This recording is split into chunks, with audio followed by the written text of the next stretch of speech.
365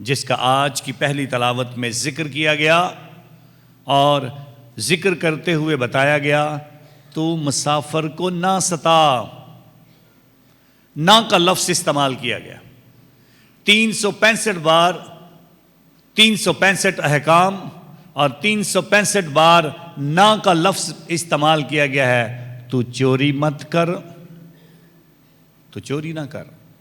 اور آج خروج کی کتاب سے ہمیں حضرت موسیٰ کے ذریعے سے کچھ باتیں سمجھ آتی ہیں اور بتایا گیا مسافر کے ساتھ زیادتی نہ کر اور بیوہ کو نہ ستا، اس لیے کہ تو بھی مسافر تھا، ملک مصر میں تو مسافر تھا، اور جب تم پر سختی ہوتی تھی تو چلایا تھا، اور میں نے تمہیں چھڑانے کے لیے میں زمین پر اترا تھا۔ اور اگر آج کے دور میں تو مسافر کو اور بیوہ کو تنگ کرے گا تو پھر مجھے اترنا پڑے گا اور تجھے سزا دینی پڑے گی۔ تو اس لیے لازمی ہے 365 بار خدا کے احکام میں سے ہمیں بار بار کہا گیا چوری مت کر، جھوٹی گواہی مت دے، تو زنا نہ کر، نہ کا لفظ اور منع کرنے کے الفاظ استعمال کیے گئے۔ 248 بار کہا تو ضرور کر، ضرور کر، ماں باپ کی عزت کر،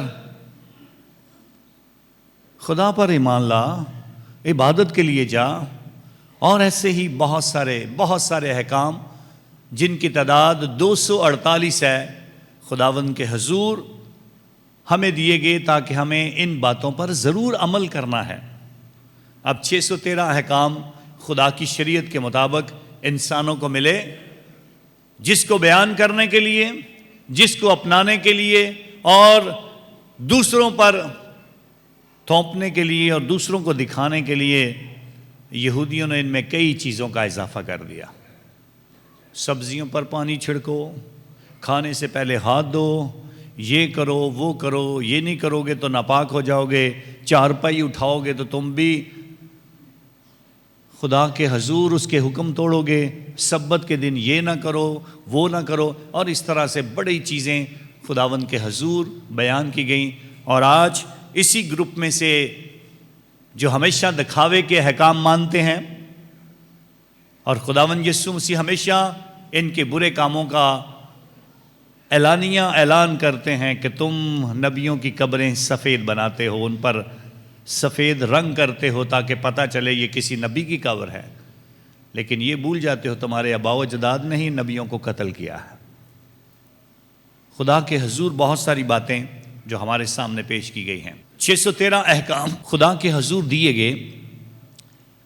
حضرت موسیٰ جب خدا سے ملنے کے لیے جاتا ہے تو ان احکامات پہ بات ہوتی ہے، ان حکموں کے ماننے کے متعلق ہدایات دی جاتی ہیں، اور خدا اور حضرت موسیٰ کی جب گفتگو ہوتی ہے، جب یہ ملاقات ہے، اس ملاقات کے دوران خدا نے حضرت موسیٰ سے باتیں کرتے ہوئے کچھ باتیں مختصر کرنے کی کوشش کی، اور حضرت موسیٰ کو خدا نے ان 613 احکام کو شارٹ کر کے 10 حکموں کی صورت میں پیش کر دیا، تاکہ لوگوں کے لیے آسانی ہو سمجھنا کہ یہ 10 احکام نچوڑ ہے شریعت کا، یہ نچوڑ ہے کہ جس کے ذریعے سے لوگ جب ان حکموں کو سنیں تو ان پر عمل کرنے والے بن سکیں۔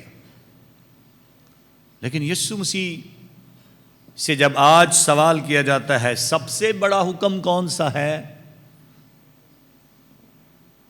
ایک بار پھر یسوع کو پھنسانے کی بات 613 احکام میں سے کس حکم پر زور دیتا ہے، یا موسیٰ کے بتائے ہوئے 10 حکموں میں سے کس حکم کو چن لیتا ہے؟ یسوع مسیح کے سامنے یہ سوال اتنا آسان نہیں تھا سمجھنا کہ ہم سوچیں گے ایک دم سے شاید یسوع جواب دے گا تو پکڑا جائے گا، ایک بار پھر ہم انگلی اٹھا سکیں گے، ایک بار پھر ہم اس پر الزام لگائیں گے۔ یسوع مسیح بڑی سادگی کے ساتھ ان کے دل کی اس آواز کو پہچان لیتا ہے، ان کے دماغ کی بنائی ہوئی اس ترکیب کو کہ جس میں یسوع کو پھنسانا چاہتے ہیں، وہ ان سے بات کرتا ہے اور انہیں کہتا ہے پہلا حکم کیا ہے؟ پہلی بات تو یسوع مسیح نے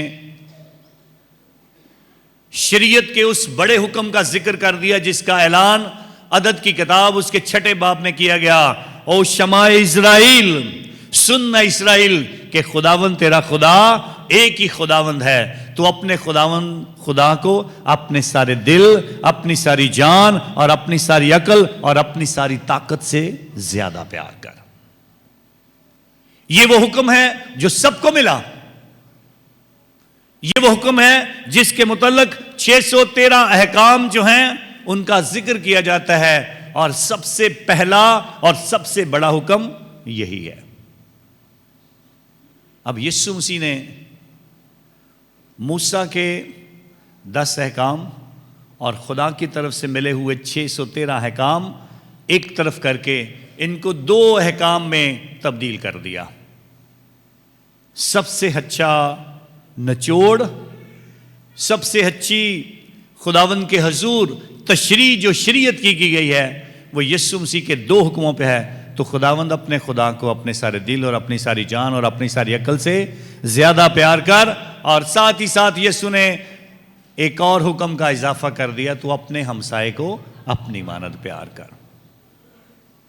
اسی میں ساری شریعت کا مدار ہے، اسی میں ساری شریعت چھپی ہے، اسی میں خدا کی ساری تعلیم چھپی ہے، اسی کے اندر کلام کی ساری تعلیم سما جاتی ہے، اور صرف اس پر خدا سے محبت رکھ، ہمسائے سے محبت رکھ۔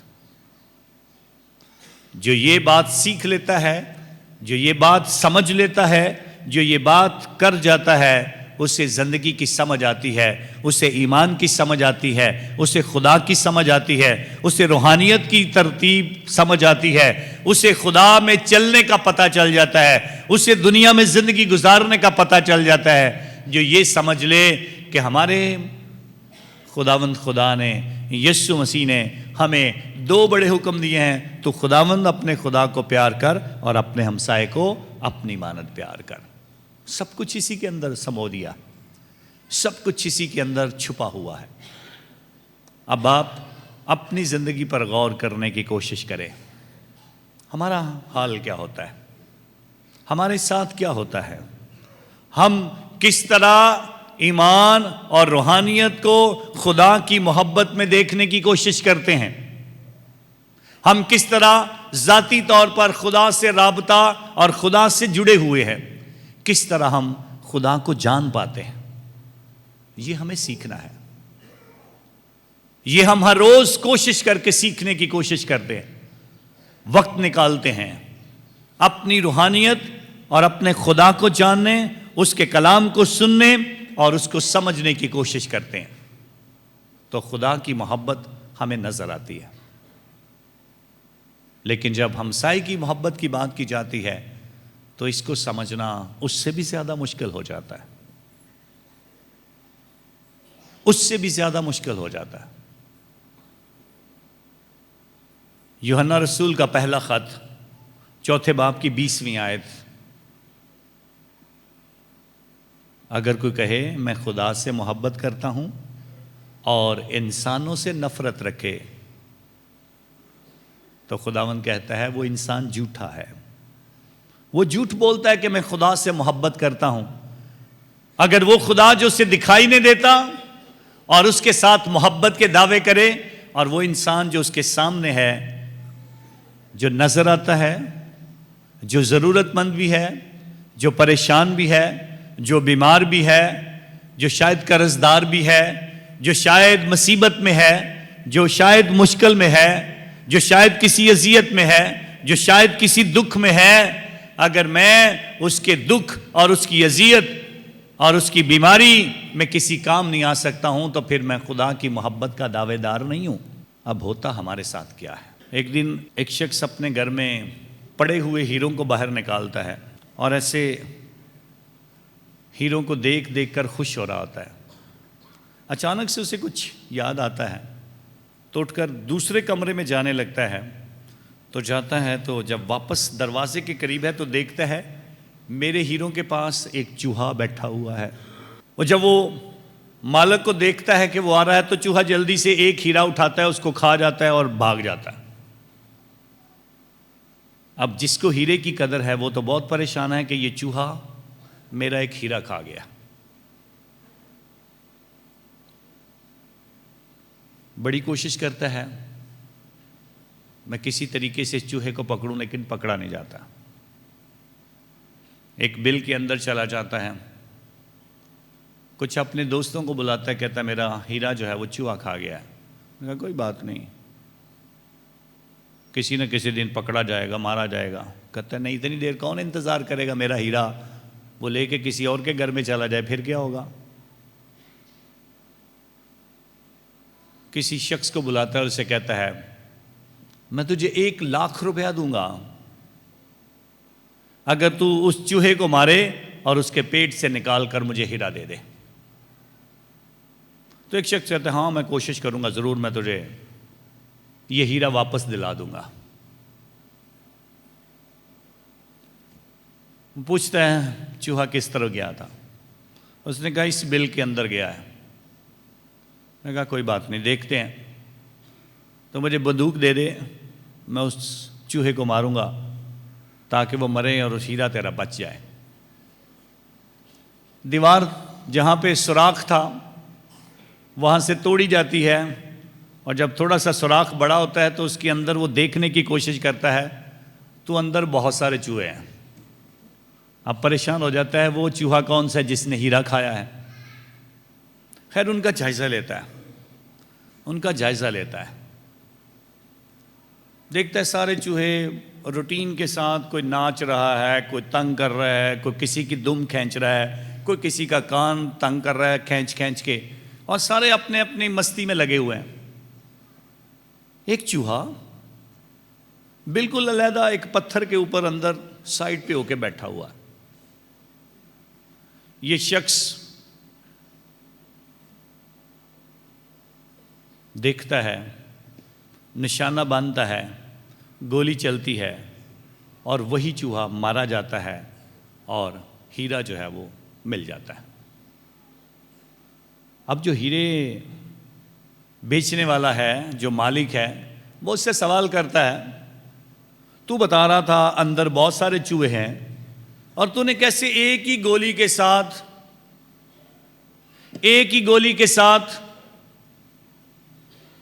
تو نے اس کو مار دیا، تجھے کیسے پتا چلا کہ وہی چوہا تھا جس نے ہیرا کھایا تھا؟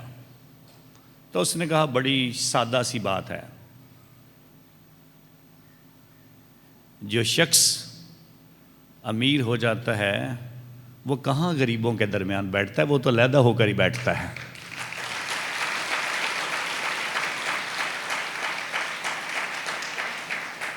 اب کلیسیا، چاہے یوحنا آباد کی بات ہو، بہار کالونی کی بات ہو، چاہے خوشپور کی بات ہو، چاہے مری آباد کی بات ہو، چاہے ینگسن آباد کی بات ہو، مارٹن پور کی بات ہو، لوریتو کی بات ہو، بڑے بڑے دور دور کے علاقے جہاں کلیسیا نے سوچا کہ سب کو اکٹھا کیا جائے، سارے کھیلیں، سارے ایمان سے رہیں، سارے مسیح اکٹھے ہوں، سارے ایک دوسرے کو جانیں. لیکن آپ کسی بھی جگہ کو اٹھا کے دیکھ لیں، جس کو تھوڑی سی خدا نے برکت دی ہے اس نے ہمیشہ دوسروں پر انگلیاں ہی اٹھائی ہیں. اس نے ہمیشہ دوسروں کو برا بھلائی کہا ہے. جن کے درمیان رہا، جن کے اوپر عنایات کی گئیں، جن کے اوپر خدا کا فضل کیا گیا، جن کے لیے برکتوں کے چشمے کھولے گئے، وہی ایک دوسرے کو اٹھا کر ایک دوسرے کو دبانے کی کوشش میں لگے رہتے ہیں. کہاں ہمسائے کی محبت ہے؟ کہاں خدا کی محبت کو محسوس کیا جاتا ہے؟ کہاں ہمارے ایمان کے مطابق بہت کچھ ہمیں ملا اور کہاں ہم زندگی گزار رہے ہیں؟ کتنی کو کوشش کر کے ہر روز ہم ایک دوسرے کو گرانے کی کوشش کرتے ہیں، ایک دوسرے کو دبانے کی کوشش کرتے ہیں، ایک دوسرے سے آگے بڑھنے کی کوشش میں دوسروں کا کتنا نقصان کرتے ہیں، کتنی ضلالت ان کی ہم کرتے ہیں، کتنا ہم ان کو بے عزت کرتے ہیں، اور کس طرح سے ہم زندگی گزار رہے ہیں. خود آپ اس بات کا اندازہ خود لگا لیں. جس کو تھوڑی سی برکت ملی ہے وہ سمجھتا میں تو آباء و اجداد سے ہی میں تو سوداگر تھا، میں امیر تھا، میرے جیسا کوئی نہیں ہے، ہم سارے ایک جیسے ہی ہیں، ہم سارے ایک جیسے ہی ہیں۔ یہی بات یسوع مسیح بتانا چاہتا ہے۔ کوئی امیر ہے، غریب ہے، کوئی بات نہیں، کوئی تندرست ہے، کوئی بیمار ہے، کوئی بات نہیں،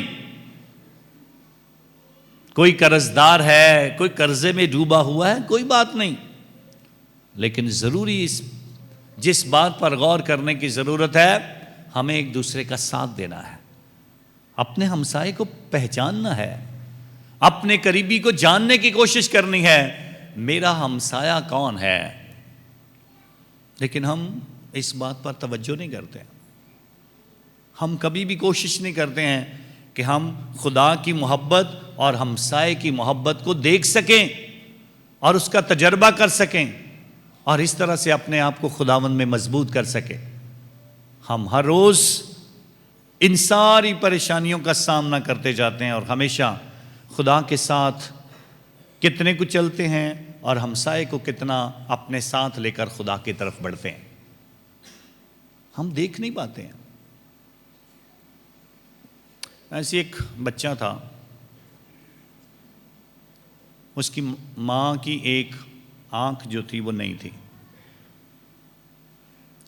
بچہ جب بھی اپنی ماں کو دیکھتا اسے بڑی مایوسی ہوتی، میری ماں کی ایک آنکھ نہیں ہے۔ اسکول میں جاتا پھر بھی یہی سوچتا رہتا، میری ماں اتنی خوبصورت نہیں ہے، اس کی ایک آنکھ نہیں ہے۔ ایک دن ماں اپنے بچے کے متعلق جاننے کے لیے اسکول جاتی ہے اور وہاں اس کے دوسرے ساتھیوں کو پتہ چلتا ہے یہ اس کی ماں ہے، تو بچے اسے مذاق کرتے ہیں، تیری ماں تو اندھی ہے، تیری ماں کی تو ایک آنکھ ہی نہیں ہے۔ تو گھر آ کے اپنی ماں سے بہت لڑائی کرتا ہے اور کہتا ہے تو اسکول کیوں آئی تھی؟ پہلے کیا میں کم ذلیل ہوتا تھا کہ تو آج اسکول بھی آ گئی اور اب میرے دوست مجھے چھیڑتے ہیں، تیری ماں کی ایک آنکھ نہیں ہے، آئندہ تو اسکول نہیں آئے گی؟ تو کہتی ہے ٹھیک ہے میں اسکول نہیں آؤں گی۔ ایسے ہی زندگی گزرتی جاتی ہے، یہ بچہ بڑا ہوتا جاتا ہے لیکن ماں کی ایک آنکھ کی جو نفرت ہے اس کی زندگی میں یہ بھی بڑھتی جاتی ہے۔ جب بڑا ہوتا ہے تو ایک دن ایک ایسا وقت آتا ہے کہ ماں کو چھوڑ کے چلا جاتا ہے، شادی کرتا ہے، اس کے اپنے بچے ہوتے ہیں اور کبھی بھی اپنی ماں کا ذکر ان کے ساتھ نہیں کرتا ہے۔ ایک دن ماں کی ممتا تڑپتی ہے اور اپنے بیٹے سے ملنے کے لیے کوشش کرتی ہے اور اچانک سے اس کے گھر پہنچ کر اس کا دروازہ نوک کرتی ہے۔ اس کی بیوی دروازہ کھولتی ہے اور وہ اندر جاتی ہے، اس کو بتاتی ہے کہ میں تیرے خامند کی ماں ہوں۔ وہ اندر جاتی ہے، اس کے اپنے بچے اس کی جو دادی ہے اس کو دیکھتے ہوئے شور کرنا شروع کر دیتے ہیں، یہ ایک آنکھ والی عورت ہمارے گھر کہاں سے آ گئی ہے، کیسے یہ ہمارے گھر میں آ گئی ہے؟ اور جب یہ آواز سنتا ہے تو اپنے بیڈ سے اٹھ کر بھاگتا ہے اور کہتا ہے یہ کیا ہوا، اور آ کر اپنی ماں کو ڈانٹتا ہے، کہتا ہے میں نے تجھے منع کیا تھا تو میرے سامنے نہیں آئے گی، اور آج تو نے آ کر میرے بچوں کو بھی ڈرا دیا ہے، اب میں آئندہ تیری شکل نہیں دیکھنا چاہتا ہوں، چلی جا۔ تو مایوس ہو کر ٹوٹے دل کے ساتھ وہاں سے چلی جاتی ہے۔ کئی سال گزرتے ہیں، اس بچے کے دل میں بھی ایک دن ماں کا خیال آتا ہے تو کہتا ہے چلو میں جاتا ہوں، جا کر اپنی ماں کا ویسے ہی اس کو دیکھ کے آتا ہوں۔ دیکھنے کے لیے جاتا ہے اس کو، تو اس کے ہمسائے میں جو لوگ ہیں وہ اسے بتاتے ہیں تیری ماں تو مر گئی ہے، تیری ماں اس دنیا میں اب نہیں رہی ہے، لیکن تیری ماں تیرے لیے ایک لفافہ چھوڑ کے گئی ہے جو اس نے کہا تھا جب بھی کبھی میرا بیٹا واپس آئے تو یہ لفافہ اس کو دے دینا۔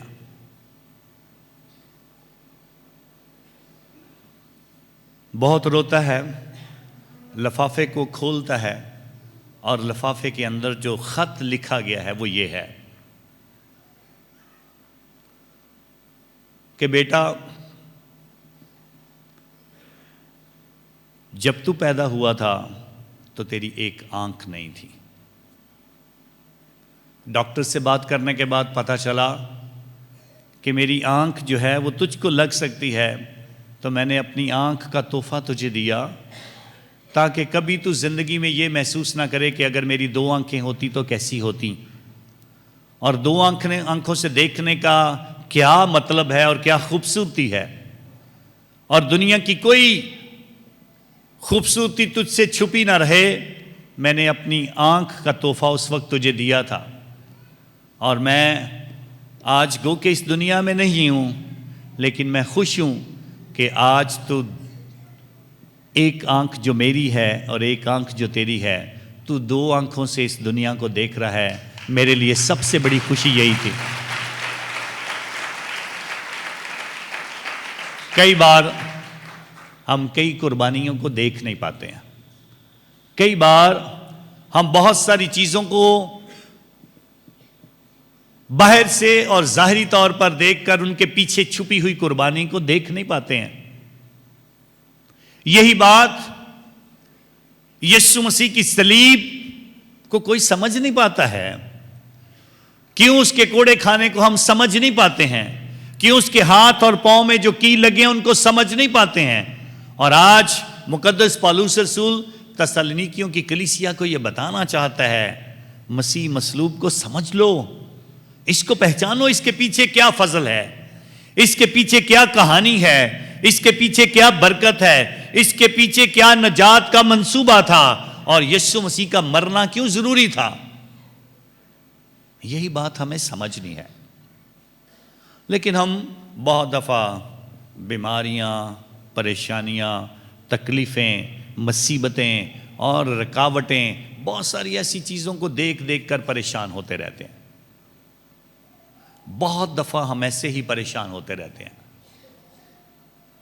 لیکن جب تک خدا کی محبت اور ہمسائے کی محبت کو ہم یکساں لے کر نہیں چلیں گے تو اس بات کی سمجھ نہیں آتی ہے. ایک دن ایک بادشاہ نے اپنی مملکت میں لوگوں کو دیکھنے کے لیے کہ لوگ کیسے ہیں، اس نے ایک سڑک کے اوپر ایک بڑا سا پتھر درمیان میں رکھ کے تو خود چھپ کے بیٹھ گیا کہ لوگ اس پتھر کو دیکھ کر کیسا محسوس کرتے ہیں. بادشاہ کے دربار سے اپنے ہی وزراء آئے اور اس پتھر کو دیکھ کر اس کو دیکھ دوکھ کے چلے گئے. کچھ اور لوگ آئے، تاجر اور سوداگر آئے، وہ بھی اس کے قریب سے راستہ بنا کر چلے گئے.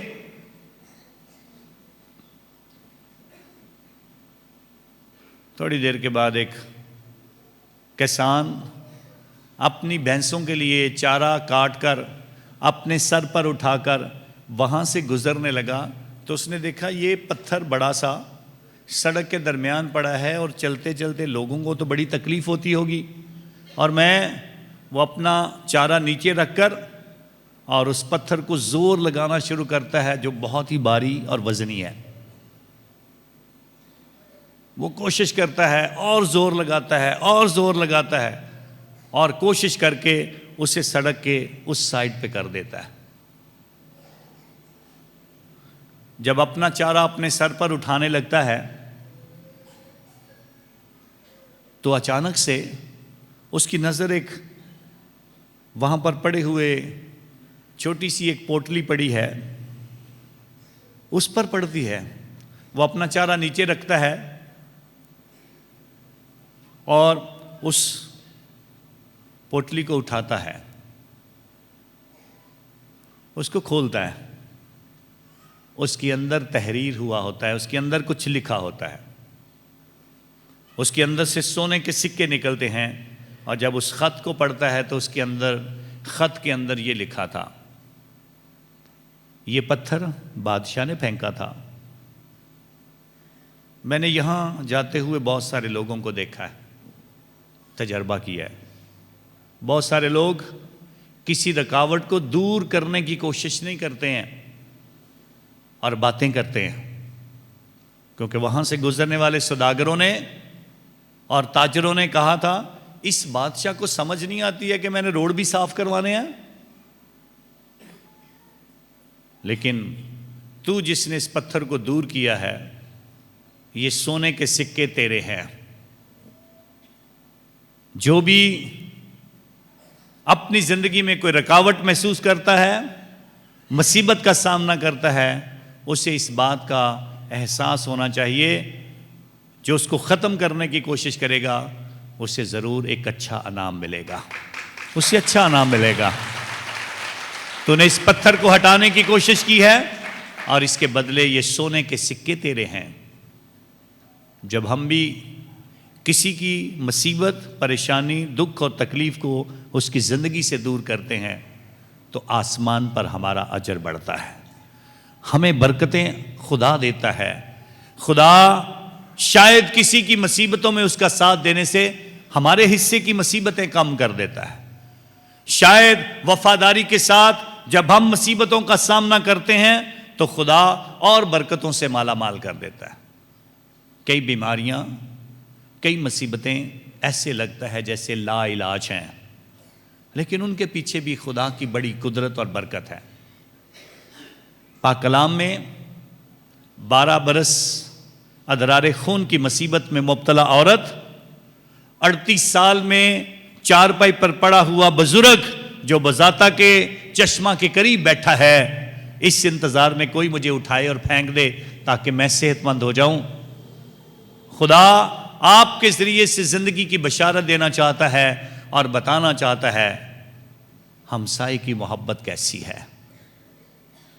ہمسائے کی محبت، ہم دوسروں میں خدا کو دیکھنے کی کوشش کریں، بجائے اس کے کہ ان کے اوپر لیبل لگانے کے، ان پر الزام لگانے کے، ان پر انگلیاں اٹھانے سے، ان کی بے عزتی کرنے سے۔ خدا یہ چاہتا ہے کہ ہم ہمسائے کی محبت کو سمجھ لیں کیسی ہے۔ محبت کبھی شیخی نہیں مارتی ہے، محبت سب کچھ برداشت کر لیتی ہے۔ نغمہ محبت میں کرنتھیوں کے نام خط میں 13ویں باب میں خداوند خدا نے مقدس پالوس رسول کی زبانی سب کچھ بتا دیا ہے۔ زبانیں بول لو، اگر محبت نہیں ہے تو پھر کیا ہوگا؟ ٹھن ٹھناتا پیتل اور جن جناتی جھانچ ہو۔ محبت کے دعوے کرنے سے پہلے خدا کے حضور ایک دفعہ نغمہ محبت کو پڑھیں اور اس میں خدا کس طرح سے اس بات کو ہمارے سامنے پیش کر دیتا ہے۔ ایمان، امید اور محبت، یہ تینوں قائم تو ہیں مگر ان میں دائمی کیا ہے؟ محبت ہی ہے۔ ہمیں یہ بات یاد دلائی جاتی ہے بار بار، ایمان اور امید ہماری زندگی کا حصہ ہیں۔ ہمیشہ اچھے کاموں کی امید رکھنی چاہیے، ایمان رکھنا چاہیے، لیکن وقت اور حالات اور ہماری زندگی کے زمینی خاتمے کے بعد امید اور جو ایمان ہے شاید اس کا تذکرہ زمین پر نہیں کر سکیں گے۔ ایک چیز باقی رہے گی جو ہمیشہ تک قائم ہے، وہ محبت ہے۔ وہ محبت جو ہم نے خدا سے کی، وہ محبت جو ہم نے ہمسائے کے ساتھ کی، وہ نیک اعمال جو چمک چمک کر آسمان کی طرف گئے، خدا کے حضور اسی محبت کو ہمیں سمجھنا ہے۔ آئے آج کوشش کریں، آج سے لوگوں میں خامیاں، لوگوں میں برائیاں ڈھونڈنے کی بجائے اچھائی کی بات کریں۔ آج ہم دوسروں پر لیبل لگانے سے پہلے اپنے لیبل پڑھنے کی کوشش کریں، میں کیسا ہوں یا کیسی ہوں۔ آج اپنے رشتہ داروں کو نیچا دکھانے سے پہلے ہم یہ دیکھنے کی کوشش کریں ہم محبت کیسے بانٹ سکتے ہیں۔